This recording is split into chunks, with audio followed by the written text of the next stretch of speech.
Good morning, everyone. Good evening to Richard and the team and the UNBC team. A very warm welcome to MSM and UNBC live virtual tour. Thank you for connecting with us today. You're here with MSM and UNBC team, and we will ensure that this session will certainly add value to your knowledge and real-time experience for University of Northern British Columbia.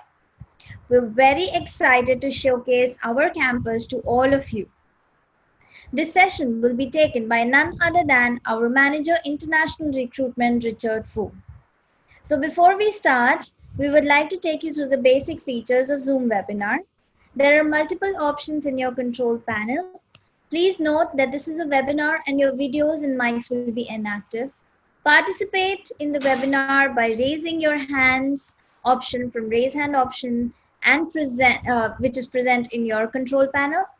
Any questions related to UNBC, please put up in the Q&A section and we will be answering them.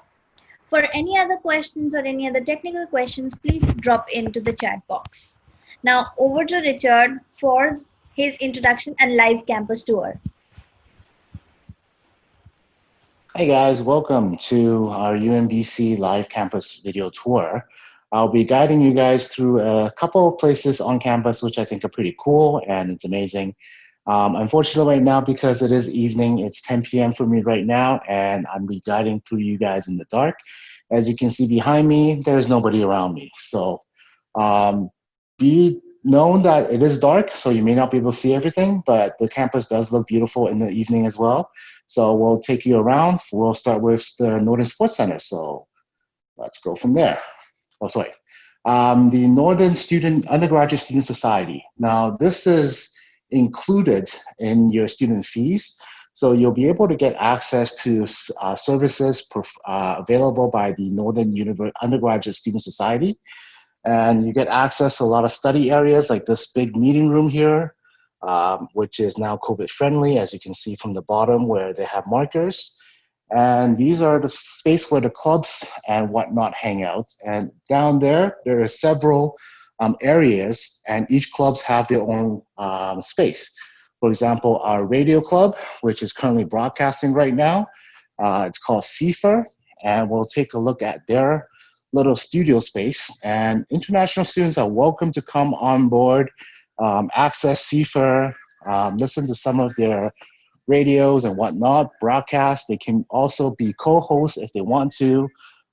So these are some things available for students if they want to get into radio. I know several of our international students do enjoy that.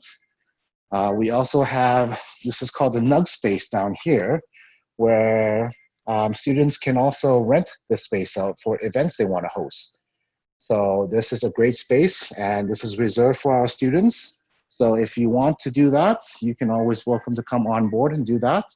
So right now I'm going to take you on a little walk around to our Campfire Theater, which is our biggest theater that we have on campus. It is also used for different things like our UNBC TEDx events that we have. We started about 2 years ago. So if you hear me out of breath, it's because I'm talking and walking up, down, and downstairs at the same time. So please bear with me. But let's start this walk around.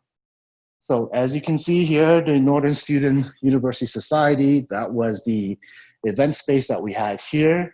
And if you want a shortcut to the residence, this is where you go up to the residence. You can go on this way and go out. And I forgot to show you the residence, how close it is, but you can see on the map there. And a couple of vending machines. And even here, this is actually a lounge where students have access to a pool table and whatnot. They have buy and sell here for jobs and whatnot. But to showcase you, this is one of our biggest lecture hall theater.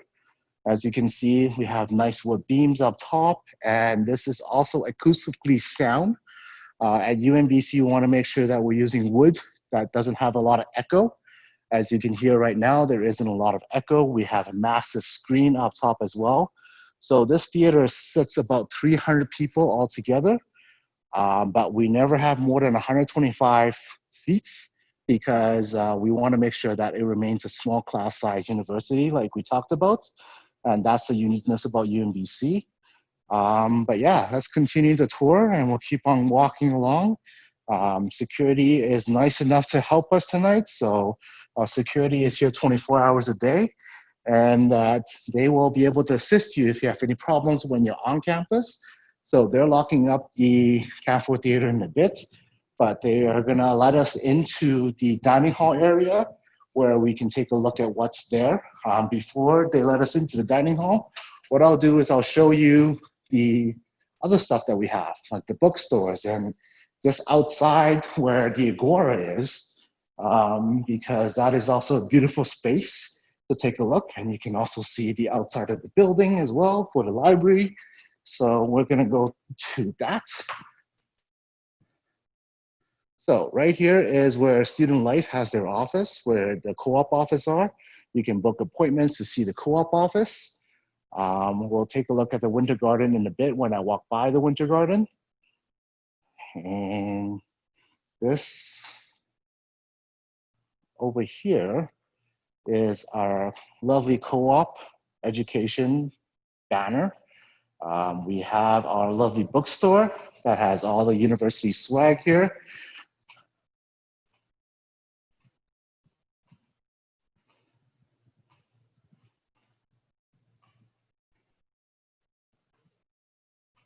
So as you walk around, you can take a look at what's in there. Unfortunately, we can't go in right now, but it is available.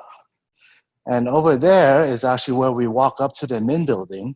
Like I said, one thing benefit about UMBC is that all the buildings are connected. So you can walk in, take off your jacket in the wintertime and not worry about being cold or have to put on your jacket just to get to another class. So this is our dining hall. Right now, they are deep cleaning our dining hall and making sure that it's COVID friendly for when students do come back on campus. As you can see, it is an all-you-can-eat buffet style dining hall where we have a pizza place, we have a vegetarian place. The menus are displayed on the screens that we have here. And one thing awesome about UMBC that I like a lot is that we do have space for students to cook their own meal. So what they do is they order food from these fridge, and they'll be filled with foods. Right now it's still charcoal to get out of the smell, I guess, but as you can see in here, soy milk, you have yogurt and dairy, fresh fruits, and you have some meat products here as well that will fill up. And what they can do is they usually have a couple of spices, they have cookbooks, and our chef will actually have different cooking session as well that they can cook on these convection oven. And usually there's pots and pans down here, but there isn't right now. And if they want to make a smoothie, this is usually filled with smoothie stuff. But yeah, as you can see here, we have, the dining hall has made a lot of preparation to make sure that we're COVID friendly and we adhere to the provincial government requirements. So practice safe physical distancing when eating. And we are in the process of replacing a bunch of TVs that we have up here. So these are some of the things that you want to take a look at. But in the daytime, this place sees the outside. It is a very nice view, but right now you only see my reflection, as you can see here. But yeah, let's continue the space through our global lounge, which we have a unique space just for international students. So what they'll do is they can hang out in the global lounge and don't have to, so they can have their own space and they call their own. So this is why we set up the global lounge. And as you can see here, we have a story of where our food is purchased. A lot of our food are locally sourced, especially with the meats from our local producers. So these are some of the unique things that we have here. And we try to make sure our food is certified, sustainable, and make sure it's fair trade, especially when it comes to our coffee. So these are some of the things, unique things that we're trying to do here to make sure our campus, we're living the green way as we are proudly stated. So Just to give you a quick view of what it is outside right now, it is a lovely temperature. It is probably 18 degrees right now. To some people that might be really cold, but to me this is perfect temperature because I'm afraid of the heat. So as you can see, that was a dining hall fully lit up. That building right there is the library. So we'll be heading to the library soon at the end of the tour. But I'm going to take you to the Global Lounge so we can take a look at that. So a unique fact about UMBC is that UMBC was actually enacted based on the community. So back in the 1980s, the communities up in northern BC only had several university options, and they're all far away from home. So what the university or the people, the community up here decided to do is to make sure that we have a university. So over 16,000 people actually signed and donated $5 each to make sure that there is a university here so the students are closer to home. Their kids can go to a university, get a high quality education, and not have to leave home. So this is what we call our Global Lounge. Our Global Lounge is a nice setup here where students can hang out. As you can see right now, some of the couches are pushed back, but when this is set up, we'll have some social distancing as well. You got a massive TV to do presentation. If you want to a practice presentation, we'll put Netflix on. We welcome students to use that. And we have a bar they can set up to do studying sessions. This is also a great space for students to do some teamwork if they want to hang out, or if they want to just talk about their student clubs and whatnot. So yeah, right now I'm going to be walking to our engineering lounge just to showcase our UMBC engineering lounge. Oh, by the way, sorry, this is our winter garden here. A winter garden is a very unique space, as you can see up there. We do have a lot of seating areas up there where students can study. And just gonna slowly pan around here. So upstairs, a lot of space and also get access to our lecture hall theater. This is also another space where students can get food. This is gonna be Tim Hortons, but it might be changing soon because we have a new vendor that helps us with our food providing. But this space is a very unique space. It's called a winter garden for a reason because these unique steps that we have here were supposed to be made into planters. So these steps here, as you can see, right here, they're supposed to be made into planters. But before we can actually put boxes and soil up there, the students start sitting there and hanging out during their breaks and whatnot. So at that time, the president was like, well, the students are our plants. We'll just name this the winter garden, and there are plants, and we're just little seeds watching them grow, and when they leave here, they'll be better for it. So that was the message behind why this place is called the winter garden. So coming around here, just want to show you this space up here, which is kind of unique. In the summertime, we generally do have those windows open and the fans on. In the wintertime, it will be off, but this place, like I said before, is fully heated by our bioenergy plant, which uses wood waste to heat up the entire campus.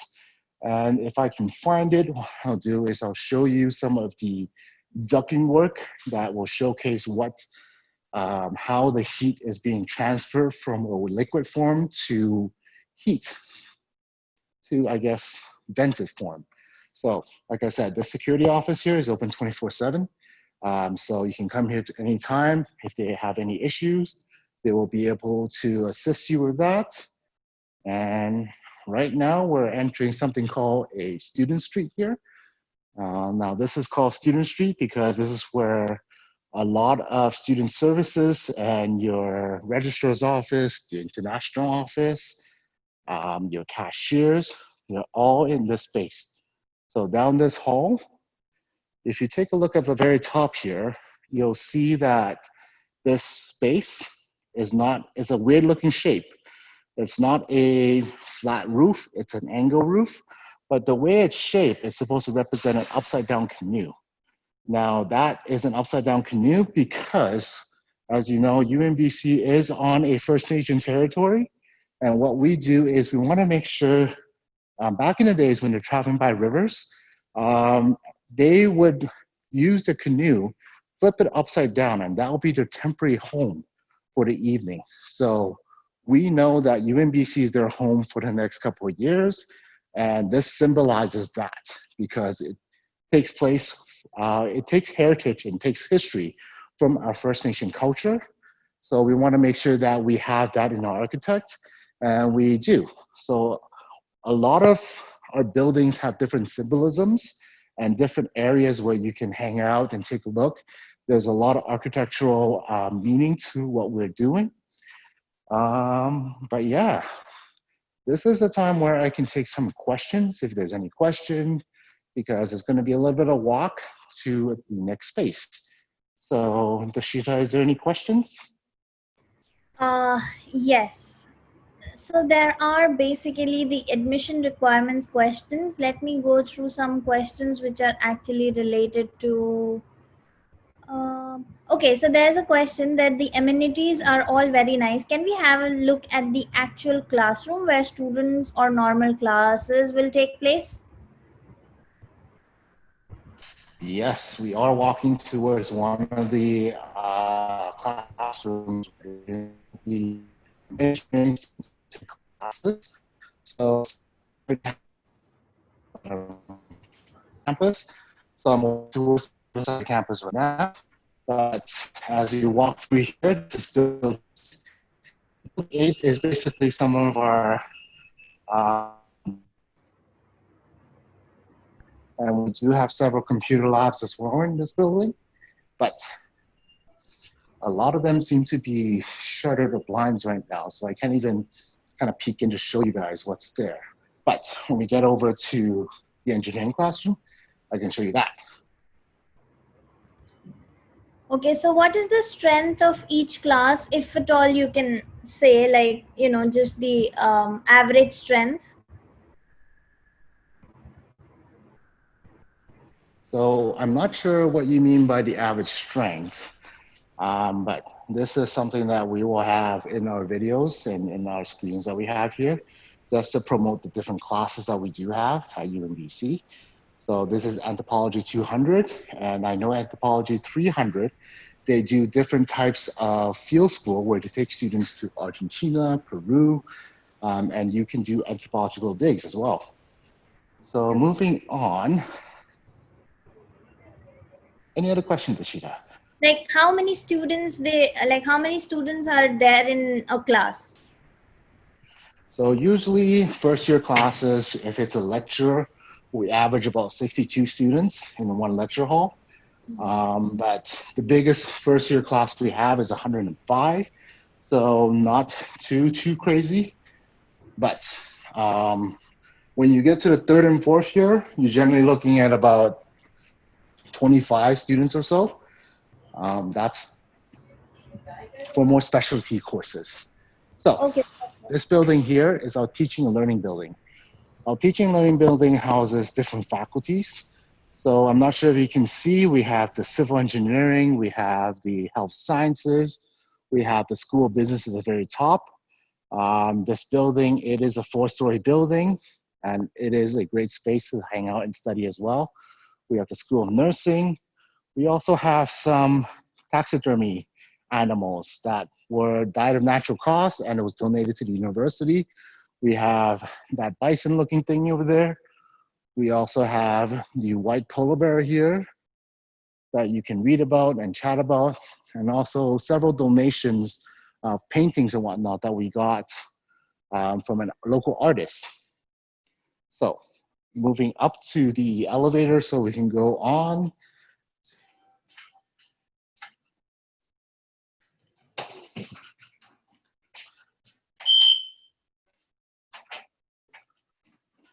I'm not sure if you guys can see the outside right now, but this is a lovely building.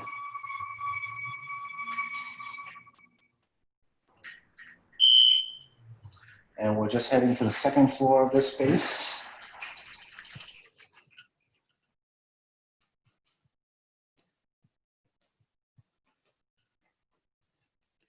So this right here is the engineering lab where they hang out and do different type of experiments, and they work on their group projects and whatnot. So we have, security has lovely opened the doors for me to show you guys the space. So this space is used by our engineering team. The walls are all whiteboards, so they can write their equations and whatnot on there. And even these cabinets here, you can put stuff in there. So these paints are whiteboardable. As you can see here, this is a mark, but I should be able to wipe it off. Yep, that's it.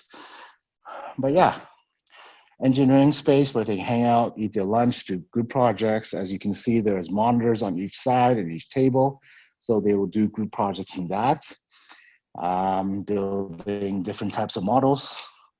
So yeah, this engineering space is open and available to students as well, not just engineering students. But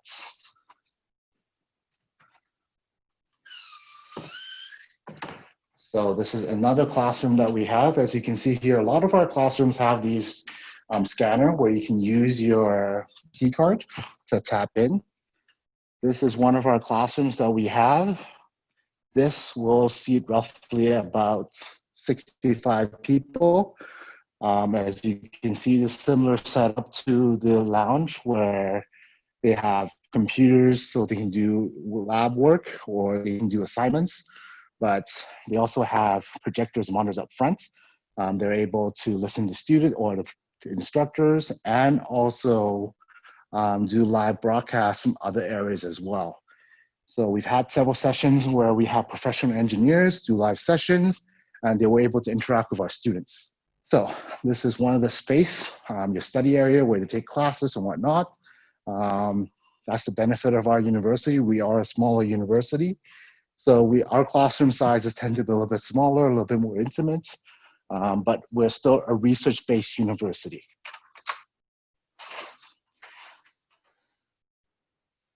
So when I walk to our next area, I can take some more questions.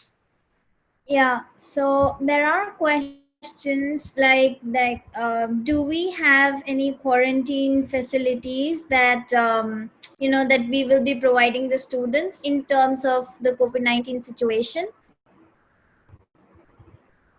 So with regards to that, we currently are developing quarantine plan in according to our guidelines from our presidents and also from the provincial health authority.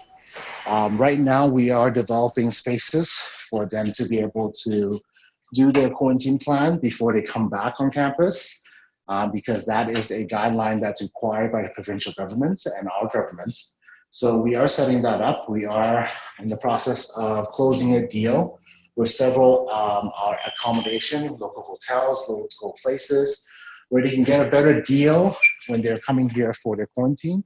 And we do have residents also available for them, but they have to be able to complete their quarantine before they go on residence.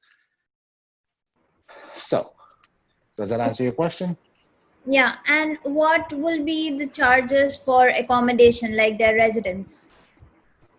So residence is roughly about $5,000 if they're there for 2 semesters, so an academic year. So about 8 months of residence.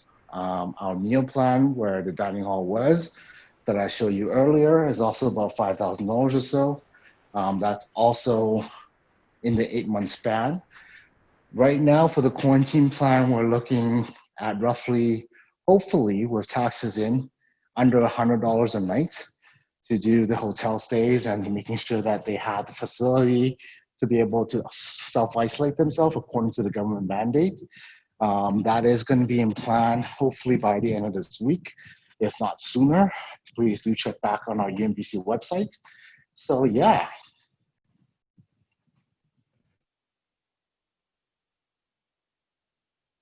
And then we also have question like when can we expect face-to-face classes? That is a very tough question, and I wish I'm a fortune teller to tell you all that. But it's depending on the COVID, depending on the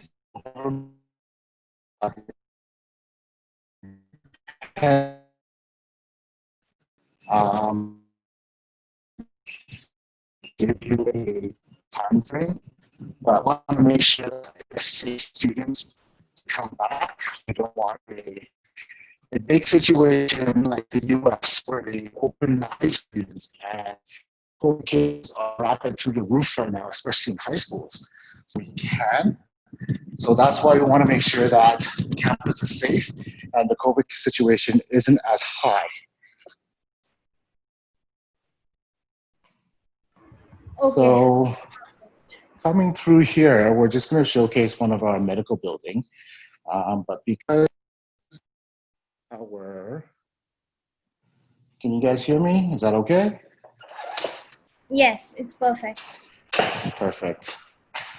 So walking through here, this is our Northern Medical Building where we have the new Master of Physiotherapy program. This is being launched this year. And these are some of the graduates from the UMBC cohort of the medical school.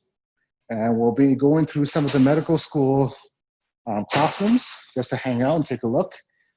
And for now, we'll just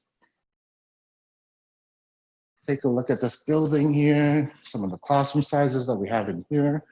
This, as you can see here, is an excellent space to study. It's a nice lighthouse up top, filled with some First Nation arts. A little good study area. And coming around this way here,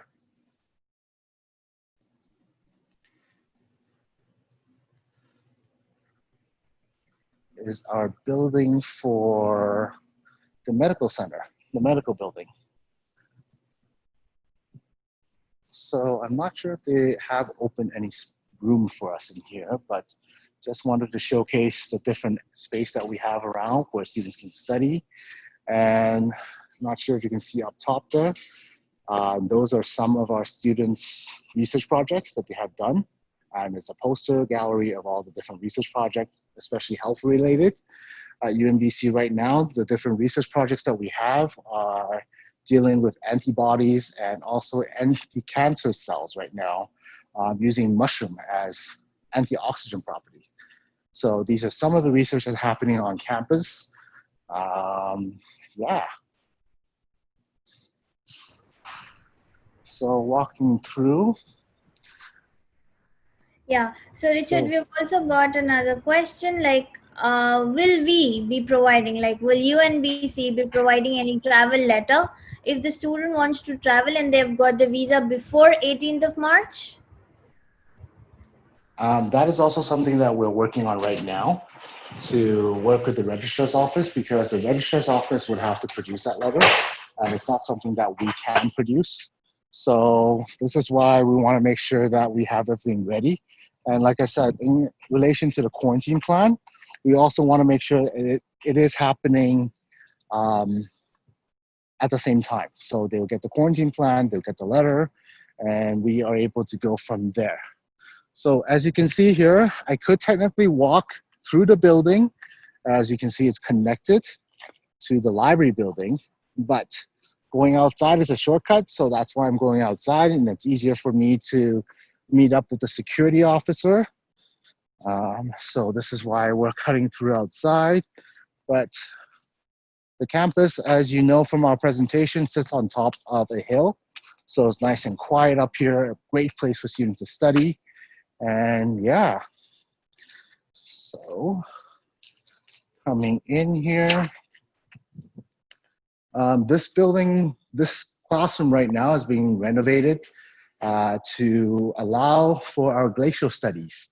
So this place is going to be a kind of a freezer. One of our researchers has a massive grant to do glacier studies, and that's going to be built into a space where they can store glacier samples that they collected from different places, North Pole, Antarctica, and whatnot. These are some of the arts that were displayed in there, so they're going to continue doing that, and once it's cleaned up. So this is the library building. The first floor is generally our study area for our students to hang out. We have computer labs available for students here as well. And we have different copiers. This is where you will go for help. We also have research help as well on the very left corner. But if you want unique books, you have to go into our reserve section here. That is very rare and you can't check out. You can only review it there. Our academic success center is also in our library, where you're able to get writing helps and you can book appointments. You can do help for math, tutoring, and whatnot. So we want to make sure that you guys are aware of these type of services. With classes going online in September, a lot of these academic success tutors have switched to online, so you may be able to book appointments with them. So we are going to head upstairs to show you one of the space that I enjoy studying in. I'm taking the elevators, not because I'm lazy, but it's kind of because I'm walking around and talking a lot, and this is actually really hard work. I have no idea how vloggers do it. So the next question that we do have over here is that do we have any airport pickup facility available for the students, international students? At this present time, we do not. However, we do have, the city does have shuttle services available, and also taxis and whatnot they can pick up students. So it is about 20 minutes from the airport to the university, and it's cost rough. I'm not sure the exact cost, but it's not too bad. I know taking taxis in bigger cities can be quite expensive, but there are cheaper options such as the shuttle service the airport provided. So coming back to this is one of my favorite study area because as you can see here, we're between the libraries, the stock, and obviously because the library is closed, I'm able to talk this loudly. Usually you're not allowed to talk this loudly on the second floor of this library. And every floor you go up, it gets quieter and quieter. So there's just some pods you can study in, and the fourth floor is an absolutely no sound space. Students have gotten in trouble for having their phone on vibrate, and it rung on the table and disturbed other people. So this is why I enjoy studying on this floor, because we have so many different space for the students to study, to hang out in. And there's also classrooms on the side that students can book and rent out if they have any group projects and they want to be a little bit louder. But yeah, just also want to showcase you one of my favorite features, as you can see in the videos. I'm not sure if you're able to see a lot of it right now, but it is the grand scale of our library. In the daytime, this has a lot of natural light, so we don't really have the need to turn on lights. But if you're studying, there are these little light switch at the bottom, it's on this side, where you can turn on. So it's set up in all these span spaces area and all the cubicles up there as well. But our lights are all censored. So as you walk by, it will turn on, but usually it is censored at night because we want to conserve energy, and that's something that UMBC is dedicated to do, to make sure that we are conserving energy because we are Canada's Green University.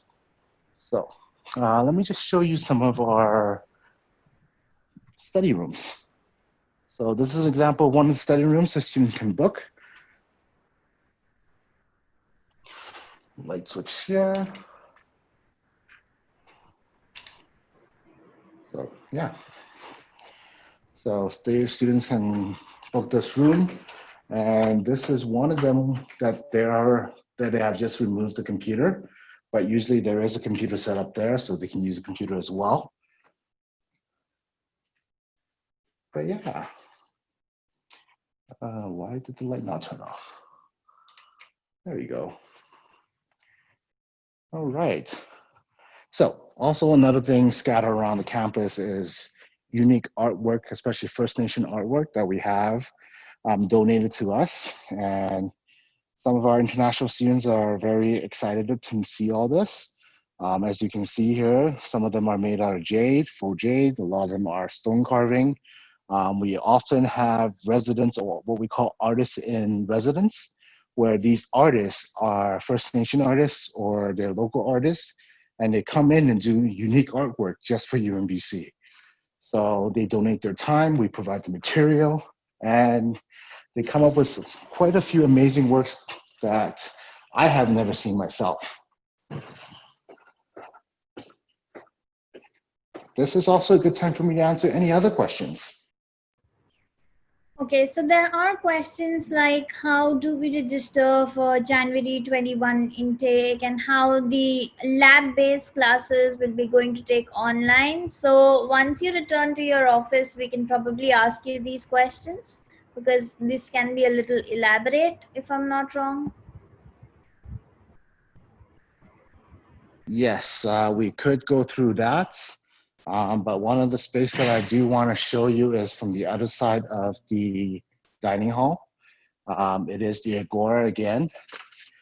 And as you can see here, this is a great space to hang out during the summer, even in the wintertime sometimes, just to hang out here.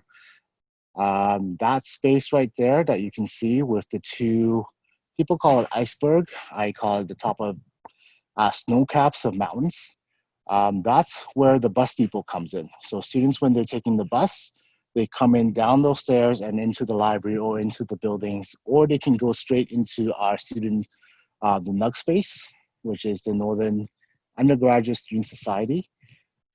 So yeah, this is also the space where graduation happens, where students walk out from those doors, up those stairs to go towards their convocation, which is held at the Northern Sports Center.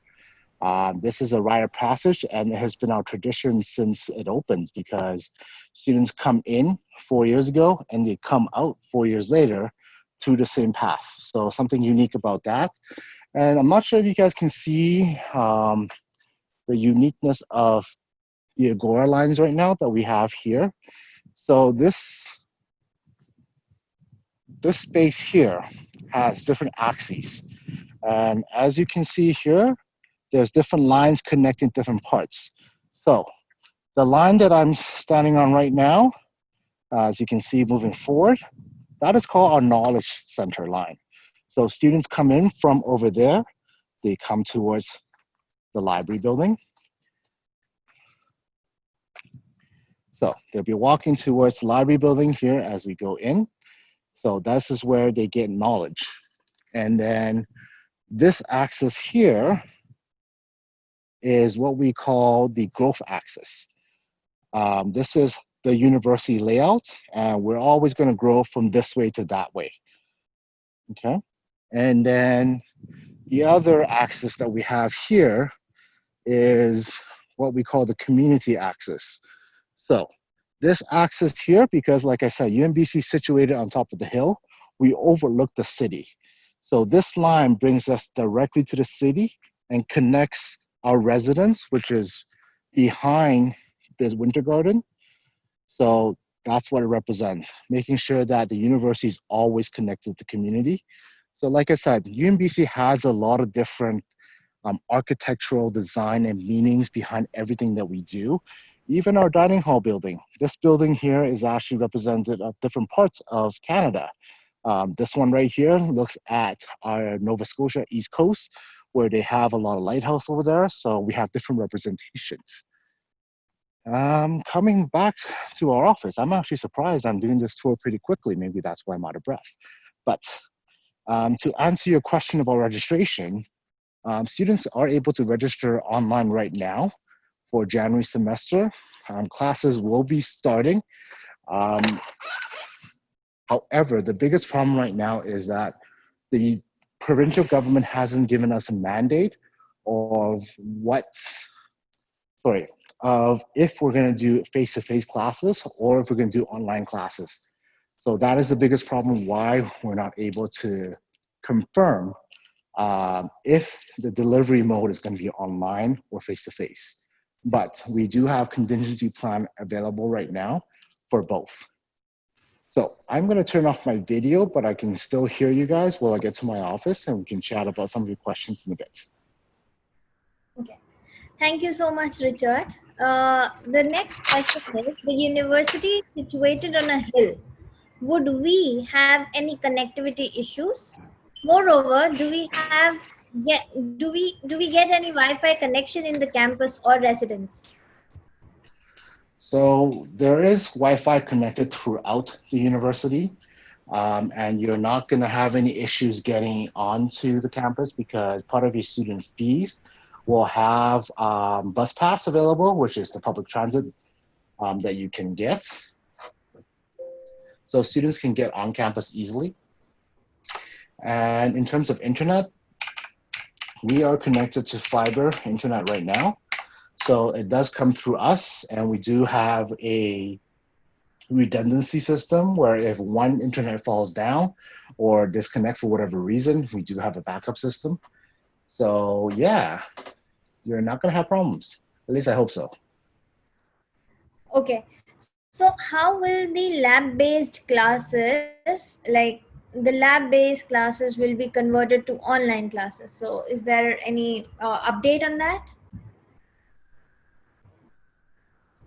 Just 1 second here while I continue with my webinar. This meeting is being recorded on my computer now.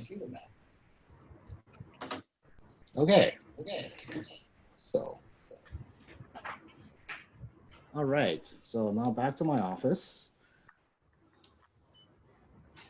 Now for lab-based classes, we do have several options available, especially for chemistry classes. The chemistry classes are currently right now being ran through a computer simulation that students have access to. So first year, second year, they're not going to have a problem. It's where they get to more advanced things where they have to do analysis on physical machines, such as a big distiller or dripper, or if they use pipettes and whatnot. That's when they do have to be physically on campus. This is going to be a little bit of an issue for some of our graduate programs because, like I said, majority of our graduate programs are research-based. So that's why it's going to be a little bit difficult for them. But we are working around that. But yeah, I hope that answers your question. Okay. So there's a question that will I get approval letter from the university without issuing visa because it is hold up and it's after March 18?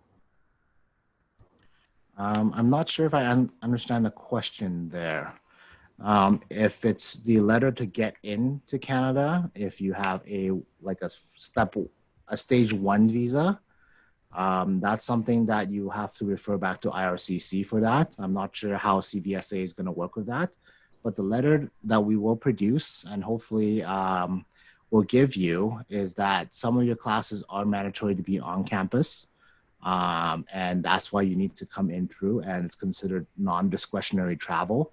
But if the CBSA agent deems it to be non-discretionary travel, or discretionary travel, I should say, then you're going to have a little bit of issue crossing the border.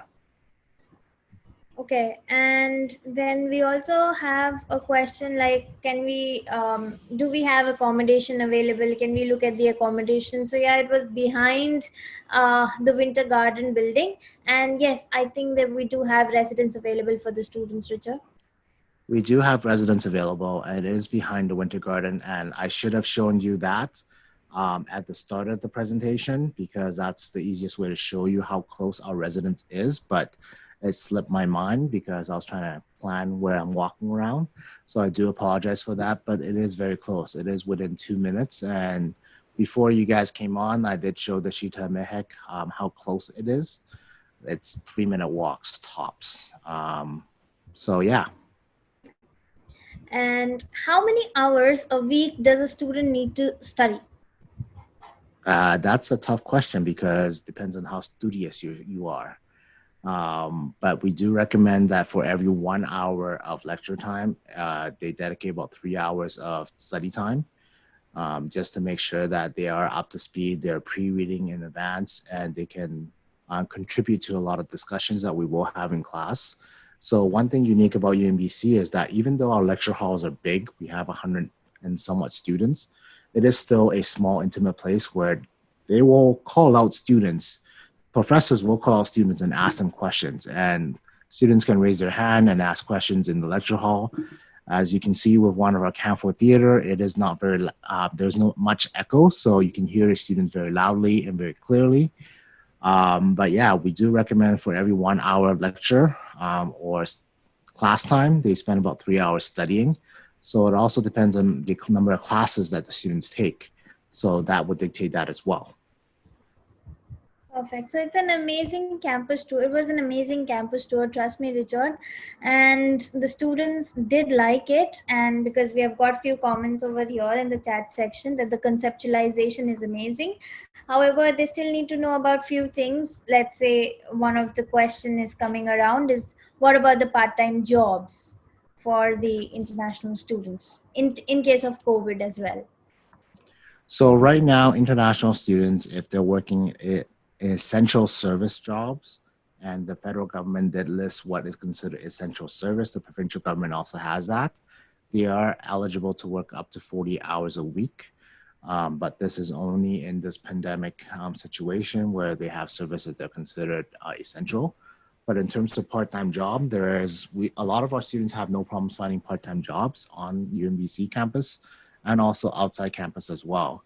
So unfortunately, we do not help the students get part-time jobs. They would have to find it themselves, but we do have student job posting boards if you go on our website where they can find different positions available, especially for summer internships. And even for core position, our computer science students go work for electronic arts. Some of them have even worked at Blizzard, which is another one. So gaming companies, app companies have been snatching up our graduates, especially in computer science, where one of our faculty members is actually very engaged in health, database center and data processing for our Northern Health Authority. And students who are on those projects are pretty much snatched up before they even graduate. So we have a high demand for computer science students right now up in Northern BC. So yeah, it's not going to be hard to find a job. Okay, so what is the average wage of a student who is doing a part-time job over there? It really depends. I mean, majority of the say food sector jobs, they start at minimum wage and then they go up from there. So I believe minimum wage right now is $14 an hour. I don't exactly remember, but in BC it is relatively high, and you are able to support yourself through a part-time job if you need to while studying. Yeah, but I believe that we are in Prince George and it is not one of the expensive cities in BC that we have. So the student will be very much comfortable and then he or she will be able to take out his or her expenses.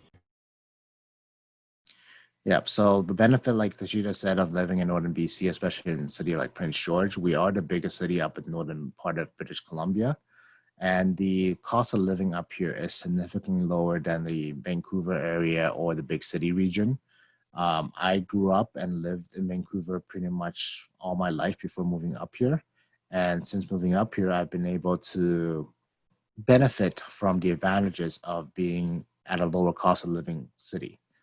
Of course, you may not have the big community that you have in, say, bigger city, but it's an offset, right? Okay. So there's another question, an interesting question. How will the online timings be adjusted according to the international time zones?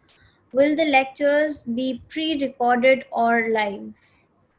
So it depends on the program, and that's actually a very good question. And we've been trying to feel that a lot. Classes will be, depending on the program, will be a mixture of pre-recorded classes and pre-recorded lectures that they can go review, and synchronous classes, which means that it's going to be live broadcast lecture at a set time, and that's going to be based in the Pacific time zone. Unfortunately, it's not going to be based out of Indian time zone or the international time zone. So there are some classes that you do have to log in and view, but the benefit of that is that a lot of our classes are recorded, so students can log back in if they do miss those classes, and they can participate in the chat groups and discussion boards that we'll have. We have moved on to a different platform where it is more user friendly for a lot of our students. So yeah, that's something that we're looking to address. and we're hoping that that will be a good case study for us. Okay, so Richard, do you want to look at few of the questions, because I believe that we have covered more of student questions over here, and other questions are basically related to the admission requirements, which Mehak will probably answer and she will take care of. Okay, so I'm looking at some of the question and answers. Is that what I'm looking, Dashita? Okay, so you have to go to the open section. In that open section, we've got the questions. Okay, so right now the employment rate of CS graduate, it really depends if they're in the master's program or if they're undergraduate. I do know that a lot of our undergraduate CS students are now being snatched up, especially ones with a lot of skills in regards to doing Salesforce or doing Python coding.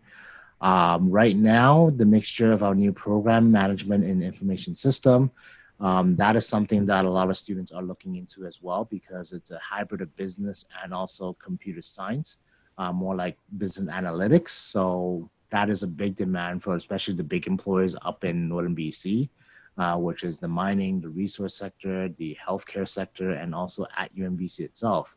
I mean, currently right now, I could hire somebody that helps us with the data analytics, some of the things that we're looking for, because data right now helps us plan for the future. So moving on to the next question here, is GMAT compulsory for the MBA program? It is not, but we do require 3 years of managerial experience. That is a work experience. Dashita and Mehak will be able to give you more information about what the requirement is, and you should be able to email india.admission@umbc.ca. And the next question is, how much do they earn after graduation? That is a very difficult to answer because it depends on the type of jobs. But I do have to say that 80% of our graduates, since we did our last survey, are in a job that they are graduated from. So students who are in biology or sciences are doing science-related position. People in nursing or healthcare or even computer science, they are working in the same industry that they studied in. So that's something that we're very proud of. And wages can range anywhere from $40,000 all the way up to $150,000, depending on what position you did. We do have graduates in stem cell right now, which is a big research company down in the Lower Mainland that deals with stem cell research. And he graduated, started in stem cell, and stem cell paid for his PhD when he did it in Ontario. I forget which school exactly. But now he's a VP of research and business development. He's making well over $200,000 a year. Okay, so there is one more question and an interesting question. So far, Prince George is very small city, and each year 15 to 16,000 students are enrolling. So how easy then after to get an best employment or graduation? Again, whatever you explained right now, like even though Prince George is a small city, but then we do have our successful graduates and the students are also getting employment. Yeah, on top of that, a lot of our students, especially the ones in commerce and finance, accounting, the big four accounting firms are up here twice a year to recruit our students. And this year, unfortunately, because of COVID, they did not come in March. And think they probably won't come in September as well. But they do recruit our students aggressively because our students are more mobile. Students that they recruit from the Lower Mainland and bigger cities tend to only want to stay in those cities. But if you work for a big four accounting firm, especially if you're working, say, in audit, you do have to go to client's head office to do their audits.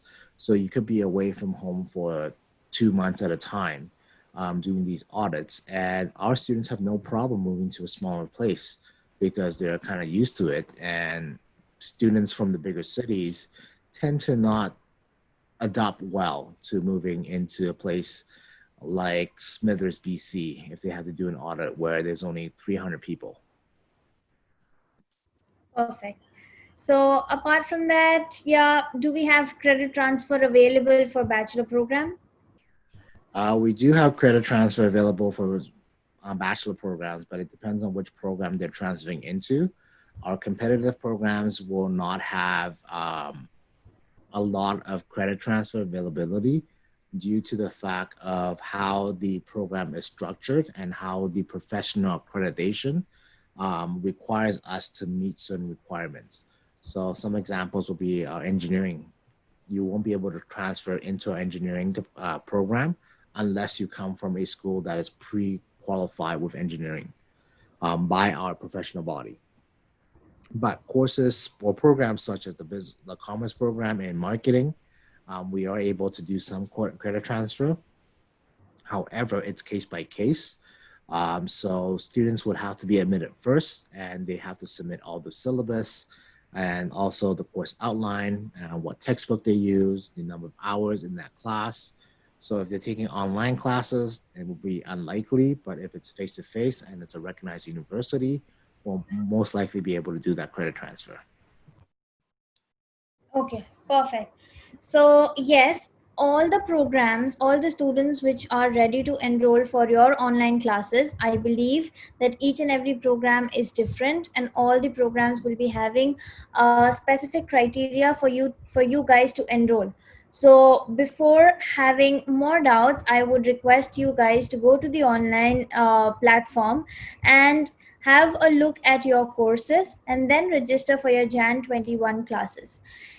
If at all, you make up a mind to to take personal suggestions, or let's say some advising, then we can request our registrar to provide you the academic advising. So Richard, if at all there will be any request from the students for academic advising, please suggest us the proper way, like the source where we can give them the academic advising. So on our website, there is what we call a degree planner to plan out the degree, the courses that you have to take. In terms of academic advising, right now, our academic advisors are doing online Zoom webinars sessions. And also on top of that, they are taking meetings one-on-one. Unfortunately, it is going to be on our time zone. It's not going to be international time zone. So you can go on our website, umbc.ca/events, and take a look at the different online webinars and different events that they can do with registering and student advice.